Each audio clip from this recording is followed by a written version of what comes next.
बिस्मिल्लाहिर्रहमानिर्रहीम। अस्सलाम वालेकुम डियर स्टूडेंट्स, सैयद इकराम लाहिर। आज का हमारा टॉपिक है गैसियस एक्सचेंज इन प्लांट्स। ये टॉपिक हमारा फर्स्ट ईयर बायोलॉजी के book chapter number 10 forms and function in plants से लिया गया है। ये इस चैप्टर का तीसरा मेजर टॉपिक है। So let's get started. All plants exchange gases for respiration as well as for photosynthesis. देखें, प्लांट्स के अंदर दो मेजर ऐसे प्रोसेस होते हैं जिसकी वजह से प्लांट्स गैसेस को एक्सचेंज करते हैं। एक प्रोसेस है रेस्पिरेशन और दूसरा है फोटोसिंथेसिस।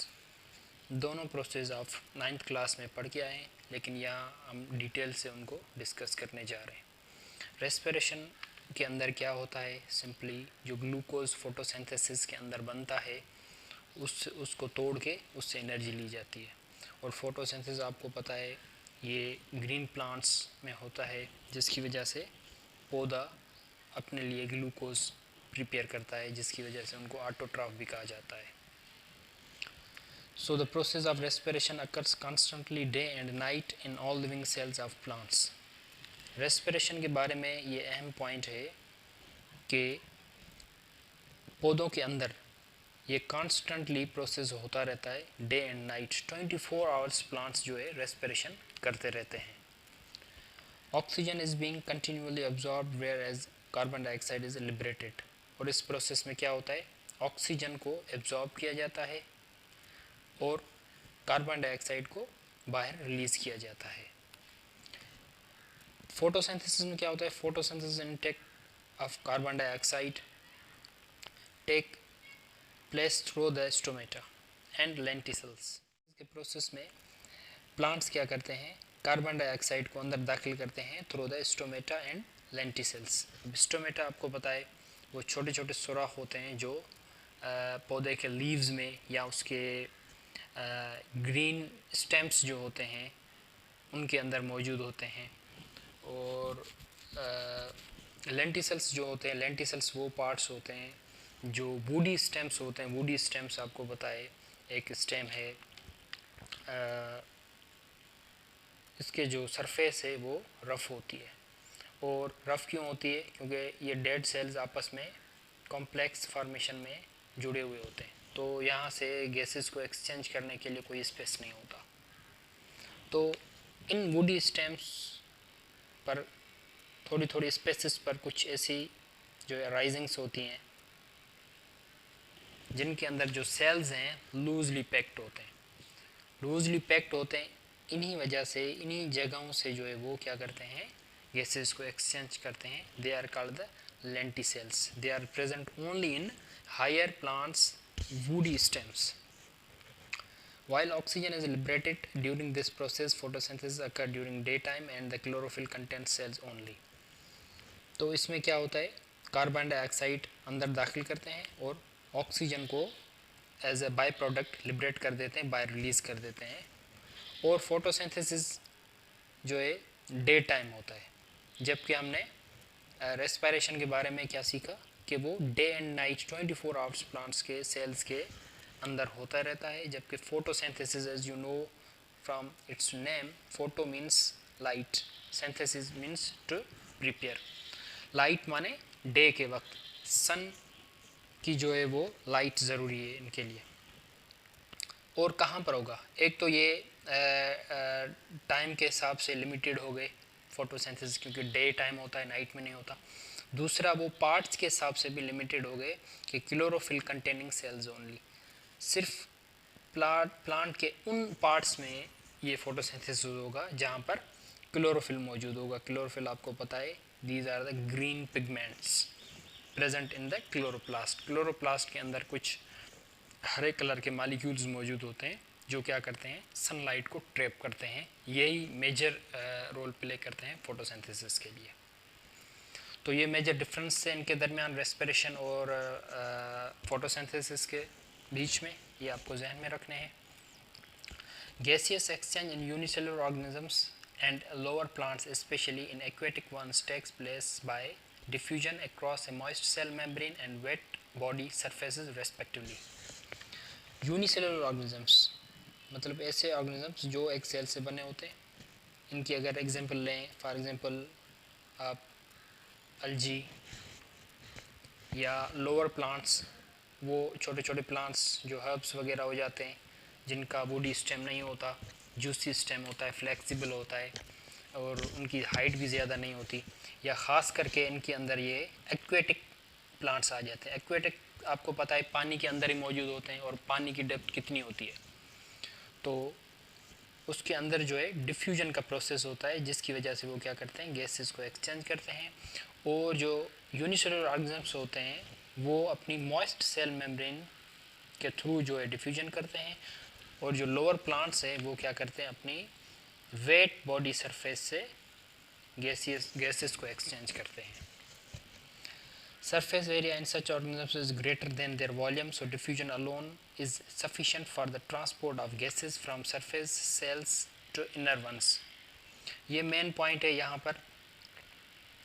पर डिस्कस किया गया है कि जो प्लांट्स डिफ्यूजन का प्रोसेस करते हैं, डिफ्यूजन के थ्रू गैसेस को एक्सचेंज करते हैं, उनका जो सरफेस एरिया होता है as compare to their volume, body का जो वॉल्यूम होता है उससे उनकी सरफेस एरिया ज़्यादा होगी तो वो आराम से डिफ्यूजन करेंगे, खुद ब खुद डिफ्यूजन करेंगे। और वो डिफ्यूजन जो है उनके लिए काफ़ी मकदार में होगी गैसेस को एक्सचेंज करवाने के लिए, बाहर जो है सेल की सरफेस होती है उससे अंदर की तह तक।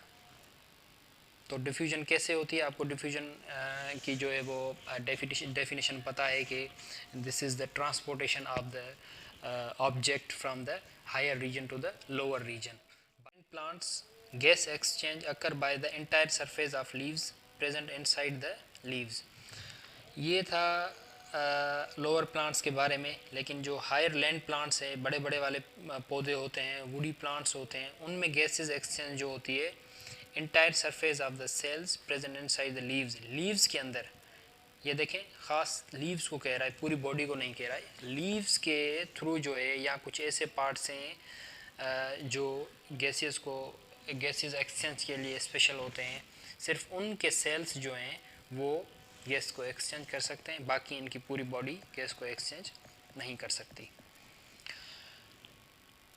Flowering plants exchange gases bye diffusion through pores called stomata in their leaves. अब कैसे करते हैं जो प्लांट्स हैं वो किस तरह से डिफ्यूजन करते हैं, उनके लिए जो फ्लावरिंग प्लांट्स की एग्जांपल दी गई है, वो गैसेस को छोटे छोटे पोर्स होते हैं, छोटे छोटे सुराख होते हैं, जिनको स्टोमेटा कहते हैं। ये नाम आपने सुना होगा, बचपन से सुना होगा, 6th 7th 8th क्लास में, 9th में तो स्पेशली पढ़ा होगा आपने कि लीव्स में मौजूद होते हैं। और उसके अलावा जो ग्रीन स्टेम मौजूद होते हैं, ग्रीन स्टेम वो होते हैं, एक वुडी स्टेम बड़े बड़े हार्ड वाले होते हैं। उनके अलावा जो छोटे छोटे हर्ब्स होते हैं, उनके स्टेम्स जो है ग्रीन होते हैं, वो वुडी नहीं होते, वो फ्लेक्सिबल होते हैं और उनकी हाइट भी इतनी ज़्यादा नहीं होती, वो जूसी होते हैं। तो उनके अंदर भी ये छोटे छोटे पोर्स यानी स्टोमेटा मौजूद होते हैं, जिससे वो गैसेस को एक्सचेंज कर लेते हैं। Each stoma is formed by 2 modified epidermal bean shaped guard cells. हर stoma is a singular of stomata, stomata plural है।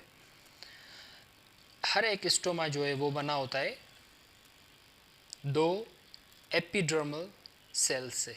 आपको पता है एपिडर्मल सेल्स कौन से होते हैं? एपिडर्मल सेल्स वो होते हैं जो आउटर कवरिंग बना रहे होते हैं सेल्स की।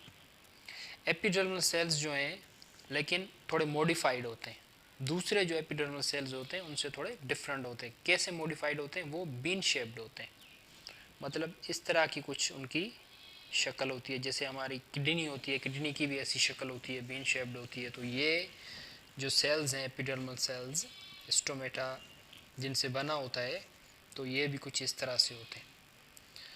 और इनको ख़ास नाम दिया गया है गार्ड सेल्स। इन सेल्स को क्या कहा जाता है? गार्ड सेल्स कहा जाता है।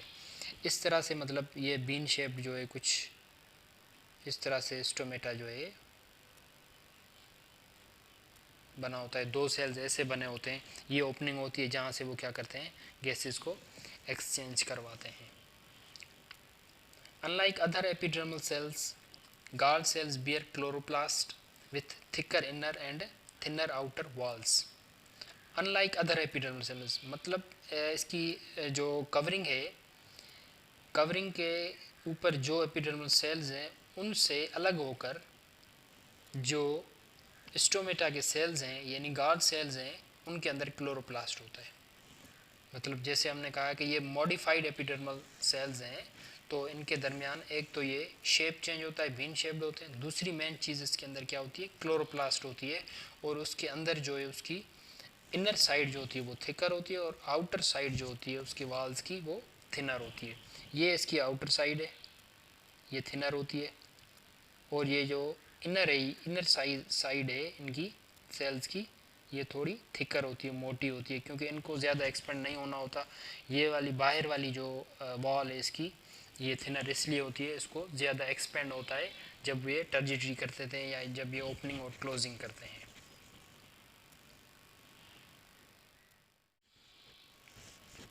Stomata can be opened or closed depending upon the turgidity of the guard cells, which is regulated by concentration of sugar and potassium ions.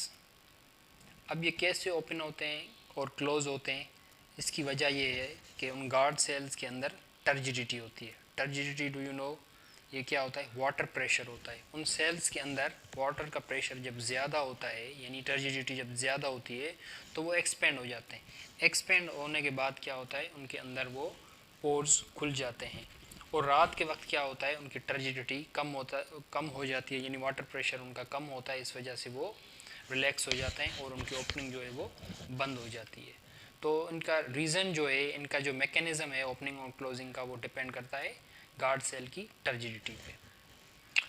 और उसके अलावा ये टर्जिडिटी रेगुलेट किस चीज़ से की जाती है, concentration of sugar and potassium ions. Sugar और पोटाशियम की जो आयंस हैं ये इसको क्या करते हैं, रेगुलेट करते हैं कि किस वक्त खुलना है, किस वक्त बंद होना है।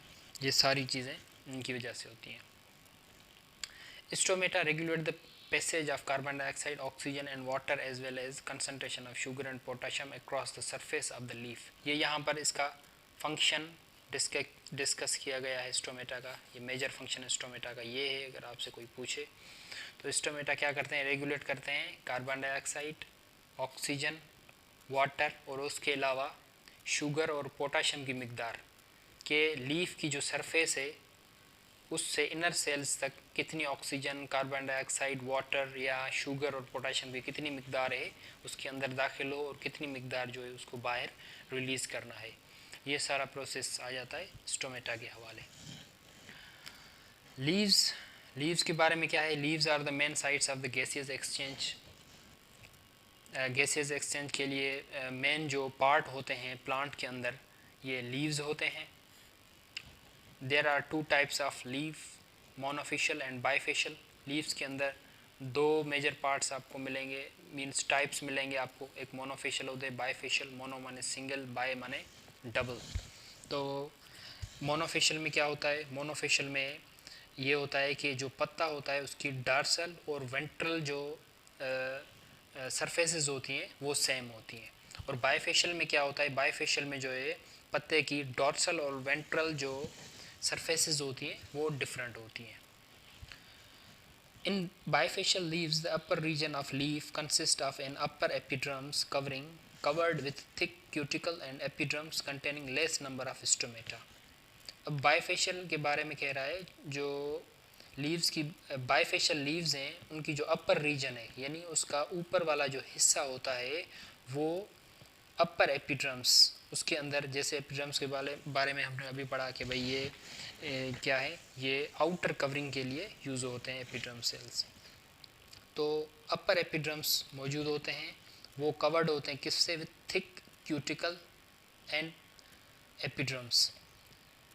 एक क्यूटिकल क्या है, ये मटेरियल कौन सा, डेड मटेरियल है जो वैक्स और लिपिड से बना होता है, जो किसी भी चीज़ को अंदर अलो नहीं करता, और ये वाटर फियरिंग होता है, पानी भी इसमें से अंदर दाखिल नहीं हो सकता, गैसेस एक्सचेंज भी इससे नहीं हो सकती। अच्छा, उसके अलावा contents less number of stomata, तो स्टोमेटा का नंबर जो है उसमें कम होता है। यानी जो बाईफेशियल लीव होता है उसकी अपर जो पार्ट है उसके अंदर उसकी जो कंपोजिशन है, एपिड्रम्स मौजूद होते हैं और क्यूटिकल भी होते हैं, और एपिड्रम्स के अलावा लेस नंबर ऑफ स्टोमेटा होते हैं ऊपर वाले हिस्से पे। While lower region of leaf consist of lower epidermis with abundant stomata.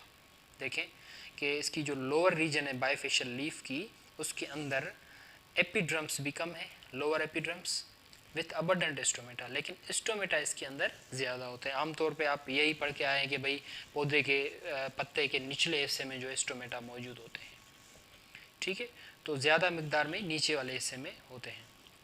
And spongy mesophyll cells, और उसके अलावा क्या होते हैं, स्पंजी मीजोफिल सेल्स होते हैं। मीजोफिल भी एक टाइप है सेल्स का जो स्पंज टाइप के होते हैं। स्पंज आपको पता है मतलब ऐसी चीज़ होती है जिसके अंदर स्पेसेस मौजूद हो, जैसे आप लड़कियों को ज़्यादा पता होगा कि ये स्कॉच ब्राइट जो है उससे जो बर्तन वगैरह साफ़ करती हैं, तो उसको जो है वो लिक्विड पानी वगैरह डाल के और थोड़ा सा साबुन लगाते हैं तो वो ज़्यादा झाग बनती है स्क्वीज़ करने से। तो इस तरह के वो सेल्स होते हैं जिनके अंदर स्पेसेस मौजूद होते हैं। Inside the leaf of dicotyledon यानी बाइफेशियल। डाइकोटिलेडन क्या है, ये बीज की दो कैटेगरीज होती हैं, एक होती है मोनोकोटिलेडन, एक होती है डाइकोटिलेडन। मोनोकोटिलेडन में क्या होता है, मोनोकोटिलेडन मतलब जो बीज होता है, बीज में से एक ही पत्ता जो है वो जर्मिनेट करेगा। और डाइकोटिलेडन में क्या होगा, जो बीज होगा बीज में से दो पत्ते बाहर निकलेंगे। This condition is called dicotyledon. तो बाइफेशियल के अंदर जो डाइकोटिलेडन बीज होता है, there is a spongy mesophyll with large air spaces. उनके अंदर जो मीजोफिल सेल्स मौजूद हैं उनके अंदर एयर स्पेसेस बड़े बड़े होते हैं, which connect with each other and those between the palisade cells. वो क्या होते हैं, एक दूसरे के साथ जुड़े होते हैं, और वो एक दूसरे के अलावा पैलेसिड सेल्स, ये खास किस्म के सेल्स हैं, इनके साथ भी जुड़े होते हैं। This system of air space allows gases to diffuse freely between the cells. ये सारा सिस्टम जो है, ये सारा मैकेनिज्म जो है, ये क्या करता है, गैसेस को डिफ्यूज़ करवाने के लिए अलो करता है। मतलब ईजीली और फ्रीली जो है वो सेल्स के और उसकी सरफेसेस के दरमियान गैसेस या एयर जो है वो एक्सचेंज हो सके। अच्छा, the mesophyll tissue of the leaf possesses a continuous system of intercellular spaces which connects with the external atmosphere through the stomata. Mesophyll tissues, ज़ाहिर है अभी हमने डिस्कस किया है कि स्पंजी मीज़ोफिल सेल्स मौजूद होते हैं, तो एक जैसे सेल्स मिलकर क्या बनाते हैं, टिश्यू बनाते हैं। तो मीज़ोफिल सेल्स ऑब्वियसली क्या बनाएंगे, मीज़ोफिल टिश्यू बनाएंगे। मीज़ोफिल टिश्यू जो होते हैं लीफ के अंदर का जो सिस्टम होता है, इंटरसेल्युलर सिस्टम होता है, वो स्टोमेटा के थ्रू बाहर एयर से, एक्सटर्नल जो एटमॉस्फेयर है उससे कनेक्ट होता है। मतलब बाहर की जो चीज़ है वो अंदर कैसे दाखिल हो, स्टोमेटा के थ्रू दाखिल हो, और कहाँ पर जाएगी वो फाइनली इंटरसेल्युलर, यानी सेल के अंदर जो स्पेस है उसके अंदर। इंट्रासेल्युलर नहीं, इंट्रासेल्युलर माने सेल्स के दरमियान जो स्पेस होता है, ये इंटरसेल्युलर है। तो ये स्टोमेटा के थ्रू होता है, which is suited for the diffusion of air into the intercellular spaces. ये जो स्पेसेस होते हैं, इंटरसेल्युलर स्पेसेस होते हैं, ये क्या करते हैं, डिफ्यूजन के लिए मोस्ट सूटेबल है। डिफ्यूजन करवाने के लिए बेहतरीन एक मैकेनिज्म है जो इंटरसेल्युलर स्पेसेस में आराम से डिफ्यूजन हो जाती है। The intensity of gaseous exchange depends upon the intensity of respiration. तो जितनी गैसियस एक्सचेंज ज़्यादा होगी उतनी रेस्पिरेशन ज़्यादा होगी, जितनी गैसियस एक्सचेंज कम होगी उतनी रेस्पिरेशन प्लांट के अंदर कम होगी। Through all living cells the different organs like stem, roots, ETC constantly respire, yet there is no transport system within plants for the respiratory gases. यहाँ पर एक मेन पॉइंट डिस्कस की गई है कि जो भी लिविंग सेल्स हैं डिफरेंट ऑर्गन्स के, जो डिफरेंट ऑर्गन्स प्लांट्स के अंदर होते हैं, फॉर एग्जांपल स्टेम है, उसकी रूट है या उसका लीफ है, उसके जो लिविंग सेल्स होते हैं वो कॉन्स्टेंटली रेस्पायर करते हैं, मुसलसल रेस्पायरेट करते रहते हैं। मगर प्लांट के अंदर जो है कोई भी ट्रांसपोर्ट सिस्टम मौजूद नहीं होता। देखें हमने सर्कुलेशन सिस्टम में पढ़ा था कि भाई ह्यूमन के अंदर जो है वो गैसियस एक्सचेंज करवाने के लिए जो लंग्स रेस्पॉन्सिबल होते हैं, और लंग्स के बाद जो है गैस डिफ्यूज़ हो जाती है ब्लड में, और ब्लड जो है वो क्या करता है पूरी बॉडी के अंदर ऑर्गन्स में, टिश्यूज़ में और सेल्स तक वो जो गैस है उसको लेके जाता है, ट्रांसपोर्ट करवाता है। लेकिन प्लांट के अंदर किसी भी ट्रांसपोर्ट सिस्टम की ज़रूरत नहीं होती, किस लिए, गैसेस की रेस्पिरेटरी के लिए। Such gases are there for transported by diffusion only, ऐसी गैसेज जो है सिर्फ डिफ्यूजन के ज़रिए ट्रांसपोर्ट की जाती हैं. In order to facilitate the process of diffusion of gases plant tissues are permeated by air spaces.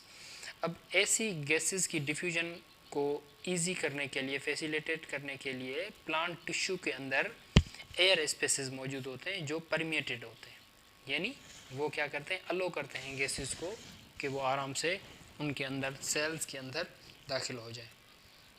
Once the air gets inside the plant, एक दफ़ा अगर प्लांट के अंदर वो एयर जो है दाखिल हो जाती है, movement of oxygen is determined by the diffusion gradients that exist in the intercellular air spaces. जो ऑक्सीजन की मूवमेंट होती है उसको कैसे डिटरमाइन किया जाता है कि क्या मूवमेंट होनी चाहिए, फास्ट होनी चाहिए, स्लो होनी चाहिए ऑक्सीजन की. तो उसके लिए होता है जो डिफ्यूजन ग्रेडियंट्स होती हैं उनकी एग्जिस्ट पर डिपेंड करता है कि डिफ्यूजन ग्रेडियंट्स होते हैं, जो भी ग्रेडियंट्स होते हैं, जो भी चीज़ें, जो भी ऑब्जेक्ट्स होते हैं वो प्लांट के अंदर दाखिल हो रहे हैं या बाहर रिलीज़ हो रहे हैं through the process of diffusion, तो उनकी एग्जिस्ट पर डिपेंड करता है. जितनी वो चीज़ें एग्जिस्ट होंगी तो ऑक्सीजन की मूवमेंट भी उतनी ज़्यादा होगी through the intercellular air spaces. In this way oxygen travels towards the cell and dissolves moisture present on the surface of the cell. इस तरीके से ऑक्सीजन क्या करती है, वो सेल की तरफ चली जाती है और डिज़ोल्व होती है. सेल का जो सरफेस होता है, सेल के सरफेस पर जो मॉइस्चर मौजूद होती है उसमें डिज़ोल्व हो जाती है. अब ये इंटरसेलुलर मतलब जो सेल के स्पेसेस हैं, सरफेस तक वो गैस पहुंच चुकी है.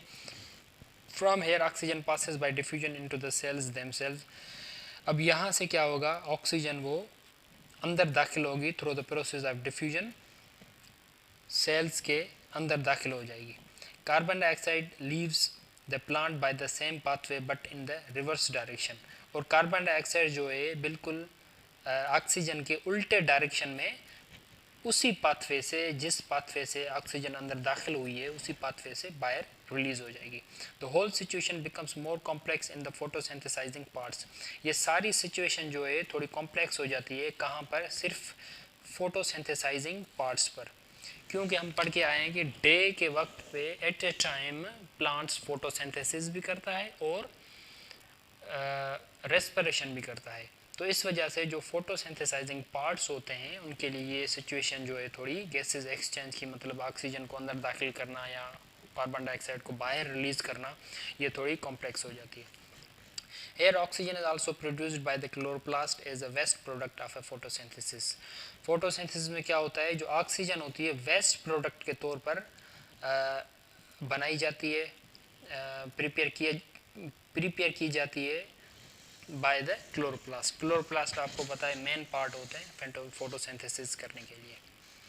The oxygen may be used up in the immediately in respiration by the mitochondria in the same cell. उसी सेल के अंदर माइटोकॉन्ड्रिया के थ्रू जो है रेस्पिरेशन भी चल रहा है ना, आपको पता है 24 आवर्स चल रहा है respiration.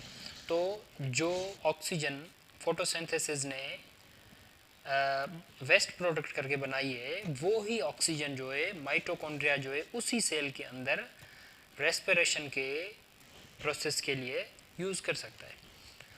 And waste carbon dioxide from respiration may be used by the chloroplast. और यही जो है रेस्पिरेशन जो है वेस्ट कार्बन डाइऑक्साइड बनाता है. ऑक्सीजन को यूज़ करके क्या करता है, वेस्ट कार्बन डाइऑक्साइड बनाता है. और यही कार्बन डाइऑक्साइड जो है जो रेस्पिरेशन से रिलीज होती है वो ही क्लोरोप्लास्ट यूज़ करेगा. किसके लिए? फोटोसिंथेसिस के लिए. इसका मतलब है कि प्लांट अपने अंदर ही एक ऐसा मैकेनिज्म रखता है कि ऑक्सीजन भी खुद प्रोड्यूस करता है और कार्बन डाइऑक्साइड भी खुद प्रोड्यूस करता है और खुद ही उनको यूटिलाइज करता है, दोनों गैसेस को. जो एक्स्ट्रा अमाउंट होता है कार्बन डाइऑक्साइड का और गैसेस का, उसको फिर बाद में क्या करता है, रिलीज कर देता है. Plants perform photosynthesis and respiration both during the day, but in night only respiration does occur. So methodology of gases exchange in different in day and night. दिन और रात के वक्त जो गैसेस एक्सचेंज का जो तरीक़ेकार होता है वो डिफरेंट होता है. क्यों डिफरेंट होता है? क्योंकि प्लांट्स जो है डे के वक्त में दोनों प्रोसेस परफॉर्म करते हैं, फोटोसिंथेसिस भी करते हैं, रेस्पिरेशन भी करते हैं. लेकिन रात के वक्त सिर्फ और सिर्फ एक ही प्रोसेस चलता है जो होता है रेस्पिरेशन। इसकी वजह से डे और नाइट में जो गैसेस की एक्सचेंज है, कौन सी गैस ज़्यादा रिलीज़ हो रही है, कौन सी गैस जो है ज़्यादा इनहेल हो रही है, ये सारा प्रोसेस डिफरेंट होता है। During day the rate of photosynthesis much higher than the respiration. दिन के वक्त जो है फोटोसिंथेसिस का रेट जो है वो रेस्पिरेशन से ज़्यादा होता है, ये पॉइंट ध्यान में रखनी है। Concentration of carbon dioxide release during respiration is very low which does not meet the requirement of photosynthesis. अब आपको पता है फोटोसिंथेसिस के लिए, उसके प्रोसेस के लिए, ग्लूकोज बनाने के लिए उसको कार्बन डाइऑक्साइड चाहिए, लेकिन जो रेस्पिरेशन के प्रोसेस से कार्बन डाइऑक्साइड रिलीज़ हो रही है एज अ वेस्ट प्रोडक्ट, वो क्या कर रही है, फोटोसिंथेसिस की रिक्वायरमेंट को मीट नहीं कर रही। यानी जितनी रिक्वायरमेंट फोटोसिंथेसिस के लिए है कार्बन डाइऑक्साइड की, उतनी रेस्पिरेशन से नहीं मिल रही। अब क्या करें, अब पौधा क्या करेगा, plants obtain required carbon dioxide from photosynthesis for photosynthesis from environment. Required carbon dioxide जो है, जो अमाउंट रेस्पिरेशन से मिला कार्बन डाइऑक्साइड का, उसके अलावा जितनी ज़रूरत कार्बन डाइऑक्साइड की है वो प्लांट क्या करेगा, वो एनवायरनमेंट से लेगा, एयर से लेगा। In this same way the oxygen release during photosynthesis in much more than the requirements of the respiration, so plants released it from its body. इसी तरीके से प्लांट्स क्या करता है, ज़्यादा मिकदार में ऑक्सीजन को प्रोड्यूस कर रहा होता है। ज़्यादा मिकदार में अगर ऑक्सीजन जो है वो प्रोड्यूस होगी तो वो क्या होगी, जो रेस्पिरेशन की रिक्वायरमेंट है ऑक्सीजन की, उससे ज़्यादा हो जाएगी। ज़्यादा हो जाएगी, वो प्लांट उसको क्या करेगा, बॉडी से बाहर निकालेगा। As you know the respiration process needs the oxygen.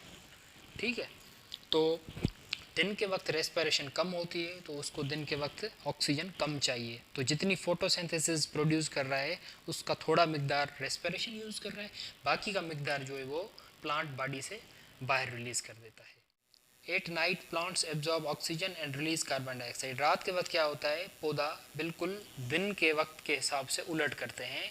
रात के वक्त ऑक्सीजन को एब्जॉर्ब करते हैं और कार्बन डाइऑक्साइड को रिलीज करते हैं। Thus in night the carbon dioxide is in excess and oxygen is in deficient.